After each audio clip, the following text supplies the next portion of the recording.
ಲೋಕಸಭಾ ಚುನಾವಣೆಯ ತಯಾರಿಯನ್ನು ಕಾಂಗ್ರೆಸ್ ಪಕ್ಷ ಶುರು ಮಾಡಿದೆ. ಇತ್ತ ಆಕಾಂಕ್ಷಿಗಳು ಕೂಡ ತಮ್ಮದೇ ಆದಂಥ ರೀತಿಯಲ್ಲಿ ಪ್ರಯತ್ನಗಳನ್ನು ಪಟ್ಕೊಂಡು ಟಿಕೆಟ್ ಪಡಿಬೇಕು ಅನ್ನೋಂಥ ಕಸರತ್ತುಗಳನ್ನು ಶುರು ಮಾಡಿರುವಂಥದ್ದು. ನಮ್ಮ ಜೊತೆಗೆ ಈಗ ಮಾಜಿ ಶಾಸಕರು ಕಾಂಗ್ರೆಸ್ನ ಹಿರಿಯ ನಾಯಕರಾದಂತಹ ಅಮರೇಗೌಡ ಬಯಪ್ಪರ್ ಅವರು ಇದ್ದಾರೆ. ಅವ್ರ ಜೊತೆ ಮಾತಾಡ್ತಾ ಹೋಗ್ತೀನಿ. ಸರ್, ತಮ್ಮ ಹೆಸರು ಲೋಕಸಭೆಗೆ ಸ್ಪರ್ಧೆ ಮಾಡ್ತಾರೆ ಅನ್ನೋಂಥ ಚರ್ಚೆ ಸಾಕಷ್ಟು ಶುರುವಾಗಿದೆ. ನೀವು ನಿಜಕ್ಕೂ ಆಕಾಂಕ್ಷಿನ ಆ ರೀತಿಯ ಪ್ರಯತ್ನಗಳು ಏನಾದರೂ ನಡೆದಿದೆಯಾ? ನೋಡಿ, ಚುನಾವಣೆ ಬಂದಂಥ ಸಂದರ್ಭದಲ್ಲಿ ಎಲ್ಲರೂ ಚುನಾವಣೆಯಲ್ಲಿ ಯಾರಿಗೆ ಆಸಕ್ತಿ ಇರ್ತದೆ ಮತ್ತು ಈಗಾಗಲೇ ರಾಜಕೀಯದಲ್ಲಿ ಒಂದು ಕೆಲಸ ಮಾಡಿರ್ತಕ್ಕಂಥ ವ್ಯಕ್ತಿಗಳು ಟಿಕೆಟ್ ಕೇಳ್ತಕ್ಕಂಥದ್ದು ಸರ್ವೇ ಸಾಮಾನ್ಯ. ಆ ಹಿನ್ನೆಲೆಯಲ್ಲಿ ನಾನು ಕೂಡ 5 ಬಾರಿ ಶಾಸಕನಾಗಿರೋದರಿಂದ ಈ ಸಾರಿ ನನಗೆ ವಿಧಾನಸಭೆಯಲ್ಲಿ ಸೋಲಾಗಿದ್ದರಿಂದ ನಾನು ಲೋಕಸಭೆಗೆ ಟಿಕೆಟನ್ನು ಕೇಳಬೇಕು, ಅಭ್ಯರ್ಥಿ ಆಗಬೇಕು ಅನ್ನುವ ಹಿನ್ನೆಲೆಯಲ್ಲಿ ನನ್ನ ಪಕ್ಷದ ಎಲ್ಲ ನಾಯಕರನ್ನ ಭೇಟಿಯಾಗಿ ನನ್ನ ಮನವಿಯನ್ನು ನಾನು ಸಲ್ಲಿಸಿದ್ದೇನೆ. ಆ ಹಿನ್ನೆಲೆಯಲ್ಲಿ ನಾನು ಕೂಡ ಒಬ್ಬ ಆಕಾಂಕ್ಷಿ ಅಂತ ಹೇಳ್ಬೋದು. CM DCM ಜೊತೆಗೆ ಮಾತುಕತೆ ಮಾಡಿದಾರಾ? ಅವರು ಏನು ರೆಸ್ಪಾಂಡ್ ಮಾಡಿದ್ರು ಸರ್? ನೋಡಿ, ನಮ್ಮ ಪಕ್ಷದ ಹಿರಿಯರಾದಂಥ ಇಲ್ಲಿ ರಾಜ್ಯ ಮಟ್ಟದ ನಾಯಕರಾದಂಥ ಸನ್ಮಾನ್ಯ ಸಿದ್ದರಾಮಯ್ಯನವರು ಹಾಗೂ ಸನ್ಮಾನ್ಯ DK ಶಿವಕುಮಾರ್ ಅವರ ಗಮನಕ್ಕೆ ನಾನು ನನ್ನ ಒಂದು ಅಭ್ಯರ್ಥಿಗೆ ತನಕ್ಕೆ ತಾವು ಒಪ್ಪಿಗೆ ಕೊಡಬೇಕು ಅನ್ನೋ ಹಿನ್ನೆಲೆಯಲ್ಲಿ ನನ್ನ ಮನವಿಯನ್ನು ಸಲ್ಲಿಸಿದ್ದೇನೆ. ಅವರು ಆಯಿತು ನೋಡೋಣ ಅನ್ನೋ ಮಾತನ್ನು ಹೇಳಿದ್ದಾರೆ. ಆ ಹಿನ್ನೆಲೆಯಲ್ಲಿ ನಾನು ಕೂಡ ಪ್ರಯತ್ನವನ್ನು ನಡೆಸಿದ್ದೇನೆ. ಸರ್, ಅಲ್ಲಿ ರಾಜಶೇಖರ್ ಹಿಟ್ನಾಳು, ಬಸನಗೌಡ ಬಾದರ್ಲಿ ಅವರು ಕೂಡ ನಾವು ಕೂಡ ಆಕಾಂಕ್ಷಿಗಳು ಅನ್ನೋ ರೀತಿಯಲ್ಲಿ ಪ್ರಯತ್ನಗಳನ್ನು ಮಾಡ್ತಾ ಇದ್ದಾರೆ.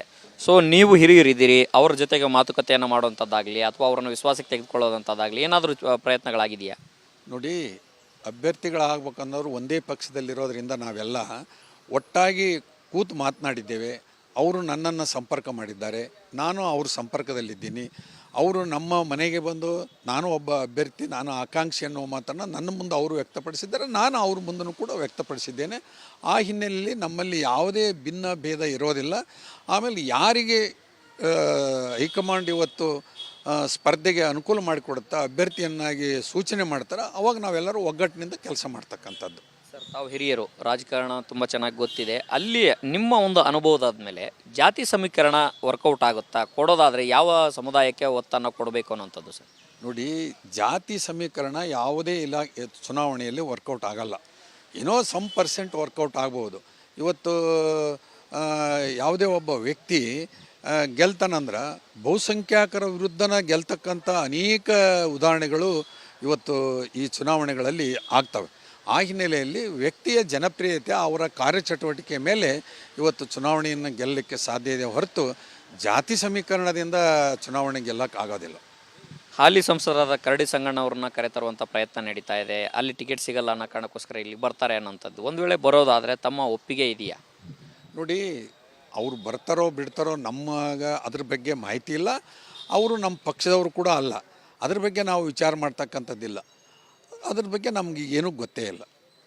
ಸೊ ಅಂತಿಮವಾಗಿ ಈಗ ನಿಮ್ಮ ಒಂದು ಅನುಭವದ ಆಧಾರದ ಮೇಲೆ ಲೋಕಸಭಾ ಚುನಾವಣೆ ಎಷ್ಟು ದಿನಕ್ಕಿಂತ ಮುಂಚೆ ಘೋಷಣೆ ಮಾಡಿದ್ರೆ ಅನುಕೂಲ ಆಗುತ್ತೆ ಸರ್ ರಾಜ್ಯದಲ್ಲಿ?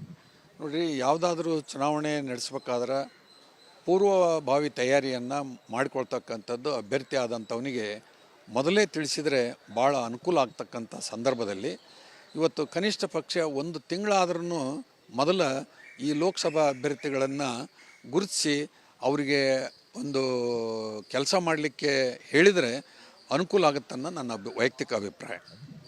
ಇದಿಷ್ಟು ಅಮರೇಗೌಡ ಬಯಪ್ಪರ್ ಅವರ ಮಾತಾಗಿದೆ. ಕ್ಯಾಮ್ರಾ ಪರ್ಸನ್ ಚಂದ್ರಕಾಂತ್ ಜೊತೆ ಹನುಮಂತ ದುರ್ಗದ ವಿಸ್ತಾರ ನ್ಯೂಸ್, ಬೆಂಗಳೂರು.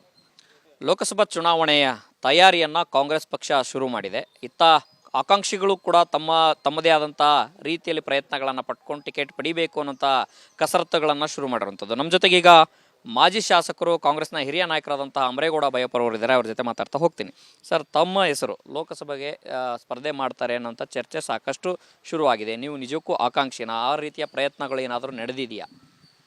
ನೋಡಿ, ಚುನಾವಣೆ ಬಂದಂಥ ಸಂದರ್ಭದಲ್ಲಿ ಎಲ್ಲರೂ ಚುನಾವಣೆಯಲ್ಲಿ ಯಾರಿಗೆ ಆಸಕ್ತಿ ಇರ್ತದೆ ಮತ್ತು ಈಗಾಗಲೇ ರಾಜಕೀಯದಲ್ಲಿ ಒಂದು ಕೆಲಸ ಮಾಡಿರ್ತಕ್ಕಂಥ ವ್ಯಕ್ತಿಗಳು ಟಿಕೆಟ್ ಕೇಳ್ತಕ್ಕಂಥದ್ದು ಸರ್ವೇ ಸಾಮಾನ್ಯ.